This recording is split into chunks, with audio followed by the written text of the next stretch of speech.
Few single days in human history have left as deep a scar as the Battle of Cannae, fought on August 2nd, 216 BC. This catastrophic clash between the Roman Republic and the Carthaginian army of Hannibal Barca would become one of the bloodiest single days of combat the ancient world had ever witnessed, and to this day remains the definitive answer to how one man destroyed an empire's army in a single afternoon. The road to Cannae began 2 years earlier when Hannibal shocked the Mediterranean world by marching his army, including war elephants, across the Alps to strike directly at Italy. After crushing Roman forces at the Trebia and Lake Trasimene, Hannibal had already proven he was no ordinary enemy. Yet Rome, desperate and humiliated, gathered the largest army it had ever assembled, reportedly over 80,000 soldiers, determined to crush Hannibal once and for all in open battle. In this journey, we are doing something special. Using advanced artificial intelligence techniques, we have transformed ancient Roman sculptures, historical paintings, and classical battle art into vivid, living scenes. So you won't just hear this story, you will witness it, standing as close as anyone ever has to the devastating clash on the plains of Apulia. Command of the massive Roman army rotated daily between two consuls, the cautious Lucius Aemilius Paullus and the reckless, eager for glory Gaius Terentius Varro.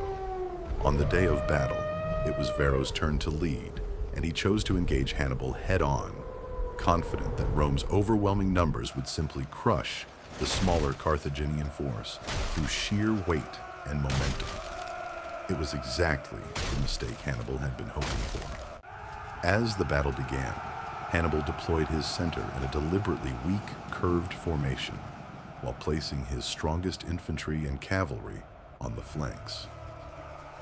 As the Romans surged forward, the Carthaginian center slowly gave ground, drawing the massive Roman formation deeper and deeper into what appeared to be a collapsing enemy line.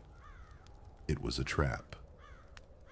As Roman soldiers pushed forward, Hannibal's flanks held firm and then closed in from both sides, while his cavalry, having already routed the Roman horsemen, swept around from behind to seal the encirclement completely. In a matter of hours, the entire Roman army found itself surrounded on all sides, packed so tightly together that many soldiers couldn't even raise their weapons to fight back. What followed was less a battle than a massacre. Trapped with no room to maneuver and no path to retreat, tens of thousands of Roman soldiers were cut down where they stood.